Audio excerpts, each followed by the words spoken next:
जय शनिदेव भक्तों, मनु भैया जी का प्रणाम स्वीकार करें।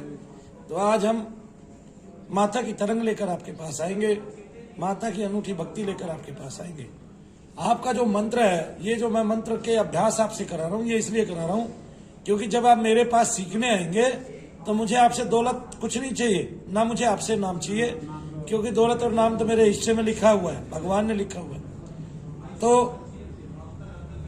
मैं इसलिए आपको बता रहा हूं ताकि तब तक आपका अभ्यास हो जाए और फिर मैं आपको इनके साथ इनके न्यास करना सिखाऊं। और वो न्यास किस तरह सीखना है कि आप देवता में एकीकृत होकर देव कार्य ही कर सकें सारी दुनिया में रहकर, इसलिए न्यास सीखना है। तो अभी मैं केवल आपसे जप कराता हूं, और जप का हिस्सा ये आता है, फल ये आता है कि बार बार वहां से आपके द्वार खुलते हैं और आपको लाभ मिलता है।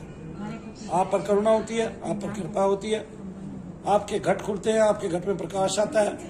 आज भी आपने देखा होगा, एक गुड़िया आई, उसने अभी 1 घंटे पहले की वीडियो है, 2 घंटे पहले की वीडियो है, उस बच्ची ने अपने अनुभव शेयर किए कि उसके तत्वों के रंग खुल गए हैं, घाट खुल गए, उसके कपाट खुले और उसको बहुत सारी चीजें दिखने लगी। तो इस तरह से आपका जो दिव्य दर्शन है वो खुल जाता है। ये दिव्य दर्शन आपकी स्फूर्णा दृष्टि से अलग होता है, विभिन्न होता है और रियल होता है। स्फूर्णा दृष्टि में बहुत कुछ रियल भी नहीं होता और कुछ होता है, एक हिस्सा होता है, एक पार्ट होता है कि आप 30% तक ठीक देख पाते हैं, ठीक है ना। लेकिन उसके साथ साथ फिर बहुत सारे लोग कल्पनाएं करने लगते हैं, जिसका बाद में जाकर बहुत हानि और नुकसान होता है। तो लेकिन ये जो दृष्टियां हैं ये हवन करने से कभी नहीं खुलती है, एक बात तो ये बता दूं मैं आपको, ठीक है। और कोई ये सोचे कि मैं किसी से ईर्ष्यावश कह रहा हूं, ऐसा नहीं है। क्यों? क्योंकि अगर ऐसे दृष्टियां खुलती हवन करने से तो एक पंडित तकरीबन रोज ही हवन करता है, और हवन करने से प्रेत भी नहीं मरते और ना आपकी पितृ समस्या हल होती है।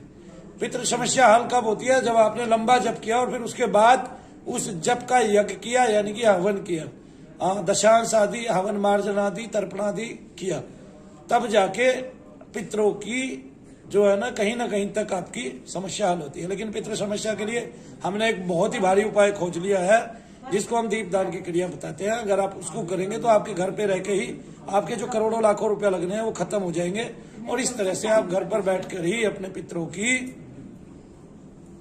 मुक्ति करा सकते हैं। तो पितरों की मुक्ति हुई सहज, आसान हुई, दुनिया में सबसे आसान, दुनिया में सबसे सहज। और देवता आपका कार्य करता है, शनिदेव महाराज आपका कार्य करते हैं, आपके पितरों को शांति देते हैं, मुक्ति देते हैं। इसके अलावा जैसे उनको शांति लाभ मिलता है, आप देखते हैं आपको आराम पड़ गए, और वही उदाहरण दीपदान की क्रिया में आ भी रहे हैं। पहली बात तो ऐसी बहुत सारी क्रियाएं हैं जो मैं देवताओं के आदेश से बीच बीच में करता रहता हूँ। लोग पूछते हैं आप बीच बीच में क्यों करते हैं? तो भाई पहली बात तो मैं आपको एक बात बता दूं, भाई जी हनुमान प्रसाद पोद्दार जी जो है बीच बीच में आदेश लिखते थे, भगवान के द्वारा दिए गए। उनसे बीच बीच में बड़े ही महान महान साधक गण मिलने भी आते थे सूक्ष्म रूप से, सूक्ष्म जगत के, और वो उनको उपदेश देते थे, आप अभी ये क्रिया कराएं, अब ये कार्य कराएं, अब ये कार्य कराएं। लेकिन कुछ लोग ऐसे होते हैं जो ये सोचते हैं कि ये अपने आप से लोगों को भ्रमित करने के लिए इस तरह के उपाय बताते हैं, और हर लोगों को नया, हर 6 महीने में, हर 4 महीने में लोगों को कोई नई चीज चाहिए, लोगों को हिलाए रखने के लिए ऐसा कार्य करते हैं। हिलाएगा वो जिसको लोगों की सेवा की जरूरत होगी, मुझे नहीं है, ना किसी के धन की पहले जरूरत थी ना बाद में, ठीक है ना। मैं अपना कार्य बखूबी करना जानता हूं और बखूबी करता हूं। एक बात। दूसरा जो मंत्र है आज का वो है ओम ऐं ह्रीं क्लीं चामुंडाय विच्चे ओम। ओम ऐं ह्रीं क्लीं चामुंडाय विच्चे ओम। इसको बोलते बोलते आपने दुर्गाय नमः, दुर्गाय नमः, दुर्गाय नमः 3 बार मन ही मन पे बोलना। ये मित्रों, दोस्तों और भाइयों और बहनों, माताओं, ये मैं आपको बता देता हूं, आप जो मेरे साथ अभ्यास कर रहे हैं बहुत ही ऊंचा अभ्यास है। एकदम से आनंदमय कोश में आप प्रविष्ट हो जाते हैं और चिदाकाश में उड़ने लगते हैं, ये बात याद रखिएगा। आत्मा जो है, जीवात्मा जो है, इस शरीर में, इस शरीर के माध्यम से प्राण का सहारा लेकर स्थूल होती है, और स्थूल भाव को ग्रहण करती हुई उसमें मन, बुद्धि, अहंकार और प्राण, प्राण इनमें सबसे ऊपर है। प्राण मन से भी ऊपर है, लेकिन मन जो है वो आपको ईश्वरीय सत्ता के बिल्कुल करीब लेकर जाता है, क्योंकि मन के जरिए ही हम, और मन के स्थिर होते ही और मन के सूक्ष्म होते ही हम उस चीज को पा लेते हैं। हालांकि प्राण जब सूक्ष्म होता है तो मन अपने आप सूक्ष्म हो जाता है, और मन जब सूक्ष्म होता है तो प्राण भी अपने आप सूक्ष्म हो जाता है। जो मन सूक्ष्म होता है वो भक्त लोगों का होता है, प्राण जो सूक्ष्म होता है वो योगी लोगों का होता है। तो वैसे तो एक ही सुमेर, एक ही पर्वत के दो श्रेणियां हैं, ऊंची ऊंची पहाड़ियां हैं, ये समझिए, या एक ही में से बने हैं दोनों, ये भी जान लीजिए। तो इस तरह से मन और प्राण जो है वो संपृक्त आपके जो है वो स्थिर होंगे, और स्थिरता में समाधि है, स्थिरता में आनंद है, स्थिरता में सारे कोश है। तो विज्ञान में कोश खुलता हुआ मनो में आनंद में आप पहुंच जाते हैं इस तरह से, और आपको पहले ही दिन से इस तरह के अनुभूतियां होने लगती हैं। लेकिन वो माता का चोर है जो मुझे आज के अनुभव नहीं बताएगा, आज क्या किया आपने वो नहीं बताएगा। 9:30 से 11 बजे तक आपका जप चलेगा, 9:30 बजे से 11 बजे तक आपका जप चलेगा। उस जप में मैं आपके लिए जप करूंगा, मैं जिस भी टाइम घर पहुंच जाऊंगा मैं उसी टाइम जो है आपके लिए बैठ जाऊंगा। उसके बीच में यानी कि 8 बजे से लेके और 11 बजे तक कितने भी व्यक्ति जप कर सकते हैं, जितने माता का ये जप करेंगे उतनी उनकी अनुभूतियां सिद्ध होंगी। और कोई 8 से 11 बजे तक भी जप कर सकता है। मंत्र मैंने आपको बता दिया है, ओम ऐं ह्रीं क्लीं चामुंडाय विच्चे ओम, और मैं पूरे मंत्र को बोलता हुआ मन ही मन में, और मन ही मन में देखता हूं उसके ऊपर कितनी बार दुर्गाय नमः ओम बोला जा सकता है या ओम दुम दुर्गाय नमः बोला जा सकता है। ठीक है, वैसे मैंने एक बार अभ्यास किया था और मेरा अभ्यास पूर्ण भी हुआ था, लेकिन पूर्ण रूप से वो अगर ओम आगे लगाते हैं, ओम पीछे लगाते हैं तो 2 बार बोला जाएगा, और अगर ओम नहीं लगाते हैं, दुर्गाय नमः दुर्गाय नमः दुर्गाय नमः बोलते हैं तो 3 बार बोला जाएगा।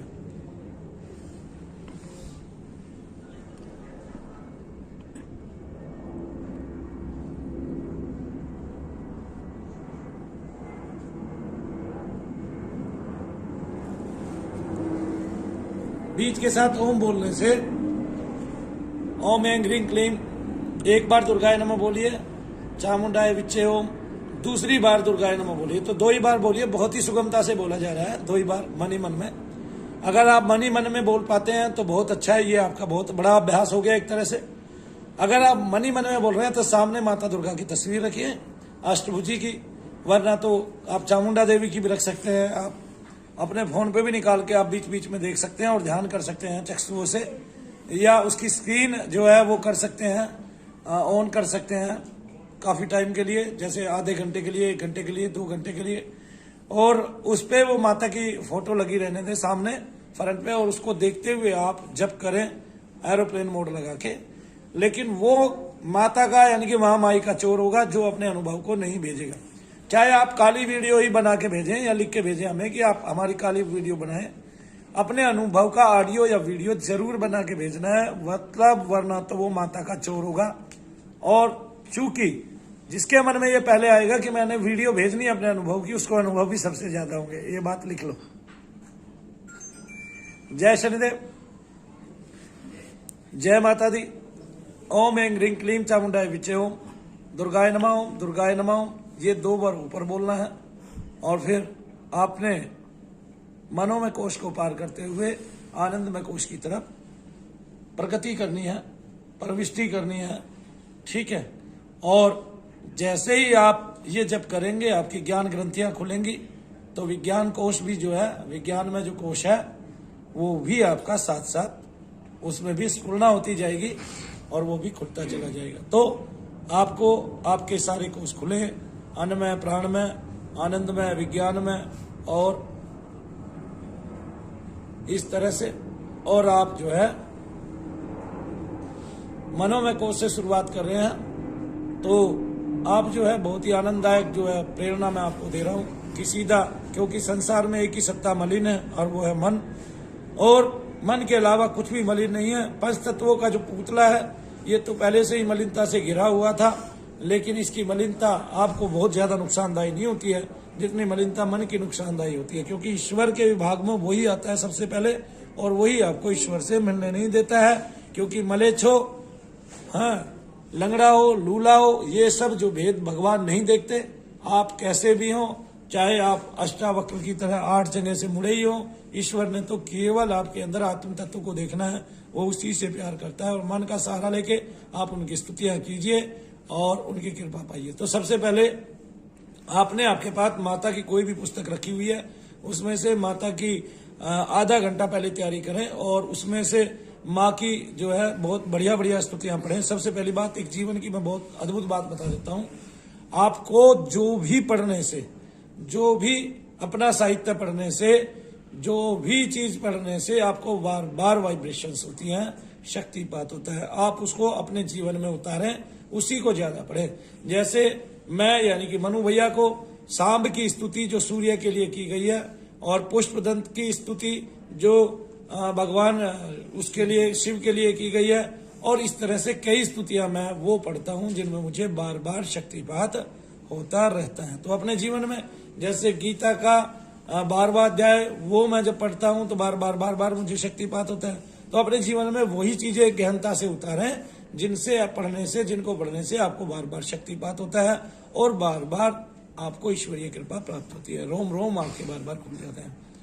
तो मैंने आपको आज बताया, और मैं इस तरह से लाइव नहीं रहूंगा, आप लोगों के लिए जाप करूंगा और उसमें आपको बहुत शक्तिशाली तरंगे महसूस होंगी, क्योंकि मैं आज बहुत लंबा जप करने वाला हूं एक साथ बैठकर, और सबके लिए करने वाला हूं। तो जो लोग जुड़े वे हृदय से जुड़े, जो हमारे से जुड़े वे कहीं ना जुड़े। कहीं ना जुड़े का मतलब ये है कि वो एक जगह ध्यान रखे, या तो इधर स्थिरता रखे या उधर से वो प्राप्त कर ले। जो हमारे से जुड़े वो सब कहीं जगह से छोड़ दें, क्योंकि हमारे अनुभव अलग हैं दुनिया से, और सारी दुनिया में जितने भी महात्मा हैं उनकी ये पत्ती नहीं है, हमारी ही ये पत्ती है। हमारी पत्ती दुनिया से अलग है।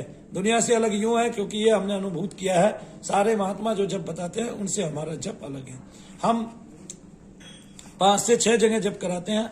आपके मन से जप कराते हैं, सूक्ष्म मन से जप कराते हैं, महामन से जप कराते हैं। 2 जगह आप ऐसे जप करते हैं। तीसरा, आप जो चक्षु से भगवान के पग से लेके और मुख कमल तक देखते हैं, तो तीसरा जप ये हमारा आता है। और चौथा जप आपका आसन है जिसपे आप स्थिर होकर एक जगह बैठते हैं, ये चौथा जप है। इस तरह से मैं 6 जगह जप करता हूँ।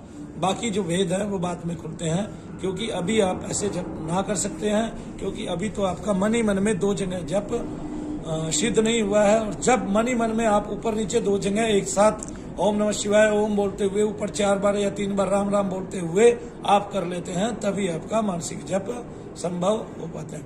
वैसे मैं अभी बोल रहा था और बोल के साथ साथ करके भी आपको देख रहा था, अपने आप को विशद कर रहा था, देख रहा था क्या वो होता है कि नहीं होता है। आपके साथ बात कर रहा हूँ तो मैं ओम नमः शिवाय ओम का जाप कर रहा था, और वो करता ही रहता हूँ वैसे तो मैं कोई ना कोई जप। लेकिन इस बार और आज प्रिय भक्तों, आज शनिवार का दिन था। आज मैंने बहुत दिनों बाद शनिश्चर देवता के लिए पूरा दिन जप किया है और साथ में हनुमान जी का जप किया है। तो ऊपर नीचे 2 जप मैंने चलाए रखे हैं आज पूरा दिन, और लोगों के लिए मैंने प्रार्थना की है। तो इस तरह से आप जप कीजिए, आपको लाभ होगा। बाद में जब आप दीर्घ काल तक इस तरह जप करेंगे, आपकी कई प्रकार की दृष्टियां खुलेंगी।